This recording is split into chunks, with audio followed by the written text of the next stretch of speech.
Здравствуйте, дорогие мои друзья. Это моя мама, ей 83 года. Мы с 13 января принимаем Elevate 8. Мама у меня ходит, вообще скрюченная была, и ходила с трудом на ходунках.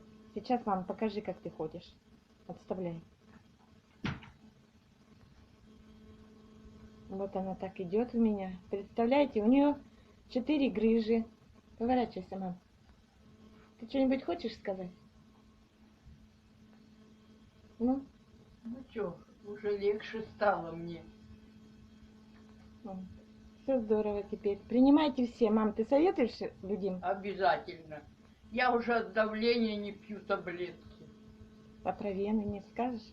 А вены все ушли. Были такие шишки, сейчас все ушли. И на груди у меня